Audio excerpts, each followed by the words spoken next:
नमस्कार दोस्तों, मैं एन.के. ठाकुर आपके अपने यूट्यूब चैनल RN स्टडी 946 में आपका स्वागत करता हूं। दोस्तों अभी हम ये पढ़ रहे हैं मौलिक अधिकार और राज्य के नीति निर्देशक तत्व। मौलिक अधिकार और राज्य के नीति निर्देशक तत्व, और हमने इसमें परिचय पढ़ लिया था और भारतीय संविधान में मौलिक अधिकारों की क्या व्यवस्था की गई है वो भी देख लिया था। और एक जो समानता का अधिकार है अनुच्छेद 14 से 18 वो भी हमने पढ़ लिया था। और आज हम पढ़ेंगे भारतीय संविधान जो दूसरा अधिकार है स्वतंत्रता का अधिकार, अनुच्छेद 19 से 22 तक। ठीक है, अनुच्छेद 19 से 22 तक हम इसमें आज हम पढ़ेंगे। लेकिन वीडियो शुरू करने से पहले आपसे रिक्वेस्ट है कि जिन लोगों ने अभी तक मेरे चैनल को सब्सक्राइब नहीं किया है तो प्लीज़ आपसे रिक्वेस्ट है कि चैनल को सब्सक्राइब कर लीजिए और इस वीडियो को अधिक से अधिक शेयर करिए ताकि उन लोगों तक पहुंच सके जो अभी तक क्लास नहीं ले पा रहे हैं, क्योंकि मार्च में आपका पेपर होगा।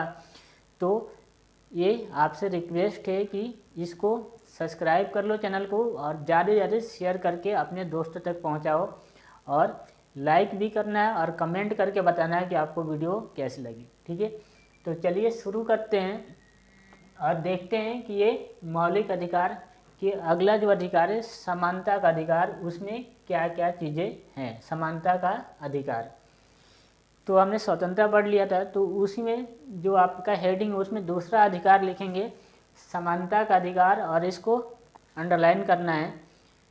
तो समानता के अधिकार के बाद स्वतंत्रता का अधिकार अनुच्छेद 19 से और ये 22 तक है। तो इसमें जो अनुच्छेद 19 है, पहले अनुच्छेद हम 19 देखते हैं। और ये 19 में, अनुच्छेद 19 में करीब 6 प्रकार की स्वतंत्रता की बात की गई। अनुच्छेद 19 में 6 प्रकार की स्वतंत्रता है। और वो स्वतंत्रता का पहले एक काम करते हैं, इसको मिटा देते हैं, देखने में थोड़ी सहूलियत हो जाएगी। इसको मिटा देते हैं।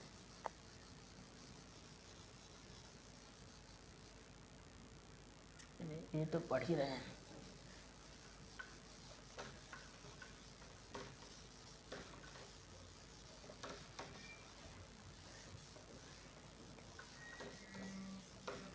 तो ये स्वतंत्रता का अधिकार अनुच्छेद 19 से 22 तक है। और अनुच्छेद 19 में करीब 6 प्रकार के, अनुच्छेद 19 में 6 प्रकार की स्वतंत्रता दी गई है। और ये क्या है, 19 के का अगर हम देखें, 19 के ये या का में आप देखें तो ये कहा गया है कि विचार अभिव्यक्ति की स्वतंत्रता, जो 19 में 6 प्रकार, बस ये अभी 19 देख रहे हैं। और अनुच्छेद 19 में 6 प्रकार की स्वतंत्रता दी गई है। पहला है विचार अभिव्यक्ति की स्वतंत्रता, मतलब हमें कुछ भी बोलने की स्वतंत्रता, कुछ भी कहने की स्वतंत्रता। तो पहला विचार अभिव्यक्ति की स्वतंत्रता, हम कुछ भी बोल सकते हैं, कुछ भी कह सकते हैं, कहीं पे भी अपना विचार रख सकते हैं, लेकिन ये क्या है, मर्यादा में रहकर। हम कुछ गलत नहीं बोलेंगे। अगर जैसे हम गलत बोलेंगे तो हमें बोलने से रोका जाएगा। ठीक है, तो हम मर्यादा में रह के कोई भी चीज़ चाहे कुछ भी बोल सकते हैं, ये आपको ध्यान में रखना है। दूसरा, अनुच्छेद 19 के 2 या बी, इसमें कहा गया है कि कोई भी व्यक्ति, ठीक है, सभा और सम्मेलन कर सकता है। तो इसमें क्या है, शांतिपूर्ण बिना हथियार के सभा और सम्मेलन करने का अधिकार। शांतिपूर्ण बिना हथियार के सभा और सम्मेलन करने का अधिकार है। हम कहीं पे भी सभा कर सकते हैं, सम्मेलन कर सकते हैं, लेकिन वो सम्मेलन कैसा होना चाहिए, शांतिपूर्ण होना चाहिए और बिना हथियार के होना चाहिए, हमें नहीं रोका जाएगा। लेकिन हम हथियार के साथ और उसमें अफरा तफरी मचाएंगे तो वो सम्मेलन या सभा करने से रोका जा सकता है। तीसरा है अनुच्छेद 19 के 3 कि कोई भी संघ और संस्था बनाने का अधिकार। कोई भी संघ और संस्था बनाने का अधिकार, जैसे ऑल इंडिया स्टूडेंट यूनियन बना सकते हैं, ऑल इंडिया किसान सभा बना सकते हैं, ब्राह्मण समाज, कोई भी संस्था आप इस टाइप से बना सकते हैं और हमें बनाने से नहीं रोका जाएगा। तो ये अनुच्छेद 3 में कि कोई भी संघ और संस्था बनाने का अधिकार। लेकिन ये संस्था कैसे होनी चाहिए, अनुचित होना चाहिए, कोई गलत संस्था नहीं होना चाहिए। जैसे ऑल इंडिया जेब कतरा संस्था, चाहे ऑल इंडिया वेश्यावृत्ति संस्था, इस टाइप से कोई संस्था आप नहीं चला सकते जिससे समाज में नुकसान हो, समाज में गलत प्रभाव पड़े। बाकी आप कोई भी संघ या संस्था बना सकते हैं। इसके बाद है अनुच्छेद 19 के 4 कि भारत के किसी भी राज्य में घूमने फिरने की आज़ादी। भारत के हम किसी भी राज्य में जाकर आराम से फ्री घूम सकते हैं, कभी हमारे ऊपर कोई रोक नहीं लगेगा। लेकिन पहाड़ी जो राज्य हैं, जो पहाड़ी राज्य हैं, उन राज्यों की संस्कृति को ध्यान में रखते हुए विशेष परिस्थिति में हमें उन इलाकों में घूमने से रोका जा सके, विशेष परिस्थितियों में। इसके अलावा अगर कोई व्यक्ति को ऐसी बीमारी है जो घूमने से फैल सकता है, जैसे कोरोना वायरस, तो भी उस व्यक्ति को घूमने से रोका जा सकता है। कई परिस्थितियों में ये हुआ है कि व्यक्ति को रोका जा सकता है। बाकी इसके अलावा आप किसी भी परिस्थिति में कहीं भी जाके घूम सकते हैं, कोई आपके ऊपर पाबंदी रोक नहीं है। तो चौथा ये भारत के किसी भी राज्य में घूमने फिरने की आज़ादी या स्वतंत्रता। उसके बाद अनुच्छेद 19 के 5 में कहा गया है कि भारत के किसी भी राज्य में रहने बसने की स्वतंत्रता। भारत के किसी भी राज्य में हम जाके रह सकते हैं, बस सकते हैं, इसकी हमें आज़ादी मिली हुई है। लेकिन पहाड़ी जो इलाके हैं उन इलाकों में हम रह तो सकते हैं लेकिन बस नहीं सकते। वहाँ पे कई बार उनको उनकी संस्कृति और उनके पर्यावरण को ध्यान में रखते हुए हमारे ऊपर रोक लगाया जाता है कि हम उस इलाके में रह सकते हैं लेकिन बस नहीं सकते। ठीक है, ये अनुच्छेद 5 में है, 19 के 5 में। और लास्ट में अनुच्छेद 19 के 6, उसमें कहा गया है कि कोई भी व्यापार करने की स्वतंत्रता है। कोई भी व्यापार करने की स्वतंत्रता, हम कोई भी व्यापार कर सकते हैं, कोई भी बिजनेस कर सकते हैं, इसकी हमें स्वतंत्रता मिली हुई है।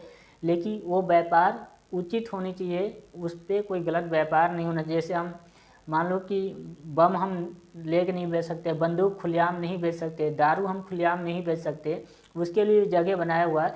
बाकी इसके अलावा हम कोई भी व्यापार कर सकते हैं, हमें व्यापार करने से नहीं रोका जाएगा। तो ये अनुच्छेद 19 के 6 में है। तो ये अनुच्छेद 19 में 6 प्रकार की स्वतंत्रता दी गई है और उम्मीद है कि आपको समझ में आया होगा। तो आगे बढ़ते हैं और अगला अनुच्छेद देखते हैं, अनुच्छेद 20। ठीक है, तो 19 में 6 प्रकार की स्वतंत्रता आपको ध्यान में रखना है। और उसके बाद हम देखते हैं अनुच्छेद 20। ठीक है, और अनुच्छेद 20 में भी 3 प्रकार की बातें कही गई है। अनुच्छेद 3 प्रकार की बातें कही गई, इसमें 3 तरह की स्वतंत्रता दी गई है। और अनुच्छेद 20 में जो पहली बात है 3 में से, वो ये है कि किसी भी व्यक्ति को तब तक गिरफ्तार नहीं किया जाएगा जब तक उसने कानून का उल्लंघन ना किया हो। किसी व्यक्ति को तब तक गिरफ्तार नहीं किया जाएगा जब तक उसने कानून का उल्लंघन ना किया हो। लेकिन कई बार ऐसा होता है कि बिना कानून के उल्लंघन किए भी किसी को गिरफ्तार कर लिया जाता है, तो हम इसमें नहीं देखेंगे। तो किसी व्यक्ति को तब तक गिरफ्तार नहीं किया जाएगा जब तक उसने कानून का उल्लंघन ना किया हो। ठीक है, पहली बात। दूसरा आप लिखेंगे कि बंद किए हुए व्यक्ति, मान लो किसी व्यक्ति को गिरफ्तार कर लिया जाता है, तो बंद किए हुए व्यक्ति को, चाहे गिरफ्तार व्यक्ति को अपने खिलाफ गवाही देने के लिए मजबूर नहीं किया जाएगा। कई बार होता है कि पुलिस वाले इतना मारते हैं उसे ले जाके कि अगर व्यक्ति ने कुछ किया नहीं भी होता है तो भी वो डर के मारे बोल लेता है कि हाँ मैंने ही किया है।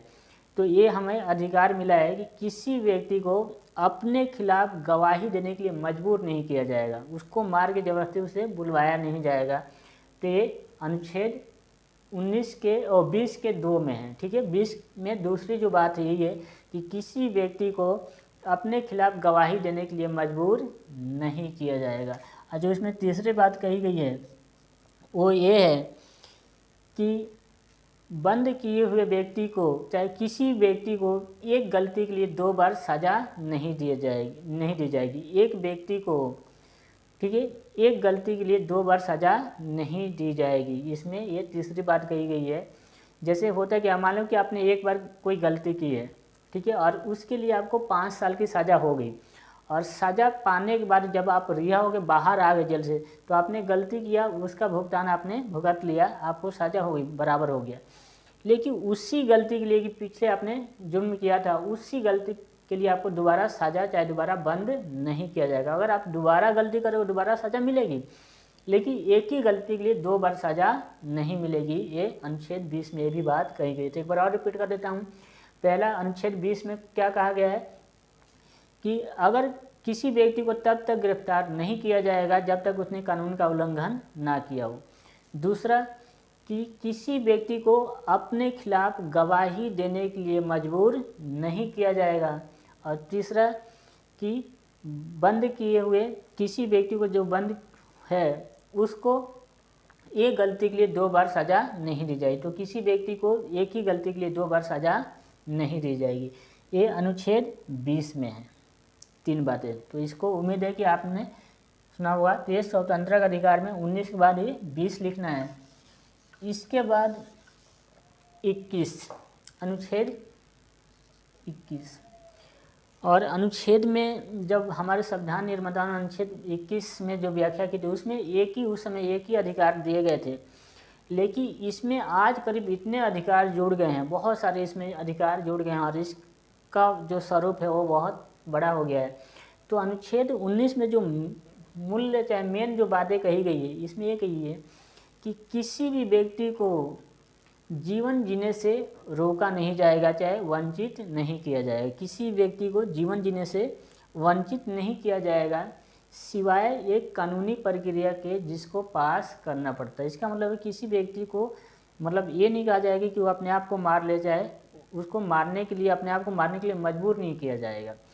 उसको मारा जाएगा, लेकिन कब एक कानूनी प्रक्रिया होता है कि अगर किसी व्यक्ति ने गलती की है तो पहले उसको गिरफ्तार किया जाएगा, फिर कोर्ट में पेश किया जाएगा। कोर्ट ने अगर उससे सज़ा सुना दी फांसी की तो उसे मारा जाएगा। लेकिन क्या है, एक कानूनी प्रक्रिया है। कानूनी प्रक्रिया के बिना किसी व्यक्ति को जीवन जीने से नहीं रोका जाएगा, चाहे उसको मारा नहीं जाएगा। तो इसमें लिखना क्या है कि किसी व्यक्ति को जीवन जीने से वंचित नहीं किया जाएगा सिवाय एक कानूनी प्रक्रिया के जिसको पास करना पड़ता है। तो अनुच्छेद 21 में यही बातें थी, लेकिन बाद में न्यायालय ने समय समय पर इसकी व्याख्या करके इसमें बहुत सी बातें जोड़ दी है। जैसे विदेश में घूमने का अधिकार, शिक्षा का अधिकार भी इसी में है, स्वच्छ हवा का अधिकार, हथकड़ी लगाने के विरुद्ध अधिकार, बिजली का अधिकार और तरह तरह की इस टाइप से निजता का अधिकार भी इसी में। तो ये भी आप लिख सकते हैं, लेकिन जो मेन मैंने बताया वही इसमें मेन है। ठीक है, तो ये भी हो गया। अनुच्छेद 21 में भी आपको ये लिखना है।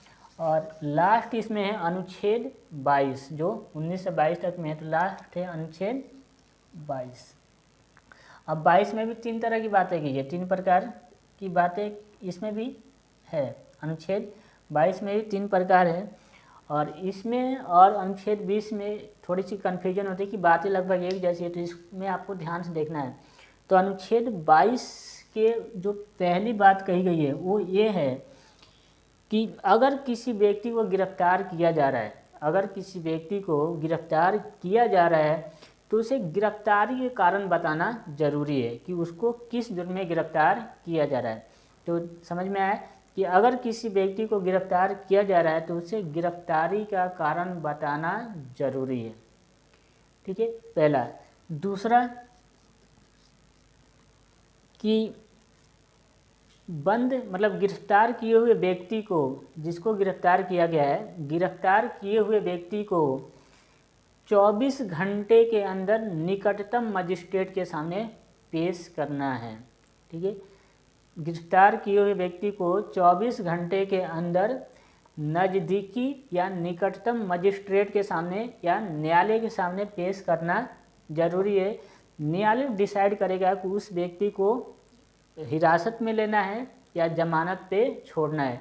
लेकिन बिना 24 घंटे में अगर आपने उस पर नहीं पेश नहीं किया तो फिर वो कानूनी कार्रवाई करनी पड़ती है। तो इसमें 2 में ही याद रखना है कि किसी भी व्यक्ति को जो गिरफ्तार किया गया है उसको 24 घंटे के अंदर नज़दीकी मजिस्ट्रेट के सामने पेश करना है। और तीसरी जो इसमें बात कही गई है वो ये है कि बंद किए हुए चाहे गिरफ्तार किए हुए व्यक्ति को अधिकार है कि वो कानूनी सलाह ले सकता है, वो अपने मनपसंद के वकील रख सकता है अगर उस पर अपना मतलब वकील करने में वो सक्षम नहीं है तो सरकार भी वो सलाह दे सकता है, सरकार उसको वकील उपलब्ध कराएगी। तो अनुच्छेद 22 में 3 तरह की बातें एक बार और रिपीट कर देता हूँ। पहला कि अगर किसी व्यक्ति को गिरफ्तार किया जा रहा है तो उसे गिरफ्तारी के कारण बताना जरूरी है। दूसरा कि गिरफ्तार किए हुए व्यक्ति को 24 घंटे के अंदर नज़दीकी मजिस्ट्रेट के सामने पेश करना जरूरी है। और तीसरा कि गिरफ्तार किए हुए व्यक्ति को अधिकार है कि वो कानूनी सलाह ले सकता है। एक और इसमें है कि मजिस्ट्रेट की इजाज़त के बिना, मजिस्ट्रेट के या न्यायालय की इजाज़त के बिना किसी भी व्यक्ति को 24 घंटे से अधिक हिरासत में नहीं रखा जा सकता। मजिस्ट्रेट के चाहे न्यायालय की इजाज़त के बिना किसी भी व्यक्ति को 24 घंटे से अधिक हिरासत में नहीं रखा जा सकता। तो ये 4 तरह की बातें इसमें हैं और उम्मीद है कि आपको ये जो स्वतंत्रता का अधिकार है ये भी बिल्कुल अच्छे से समझ में आ गया होगा। और मैं ये भी उम्मीद कर रहा हूँ कि आप लोग साथ ही साथ नोट्स बना रहे होंगे। तो अगर ये वीडियो आपको समझ में आई हो, चाहे लेक्चर ये अच्छा लगा हो, तो आपको पता ही क्या करना है, ज़्यादा से ज़्यादा इसको शेयर करना है, चैनल को सब्सक्राइब करना है और लाइक और कमेंट करना है, ठीक है। अगर इसके आगे भी आप पढ़ना चाहते हैं, इसके आगे के पार्ट, तो प्लीज़ आपसे एक बार और रिक्वेस्ट है कि इस वीडियो को ज़्यादा से ज़्यादा शेयर करिए, चैनल को सब्सक्राइब करिए और कमेंट करके बताइए कि इसमें अगर कोई आपको दिक्कत है तो क्या दिक्कत है। तो मिलते हैं इसके फिर अगले पार्ट के साथ अगले वीडियो में। तब तक के लिए अपना ख्याल रखिए, पढ़ते रहिए, नोट्स बनाते रहिए और सेफ रहिए। धन्यवाद।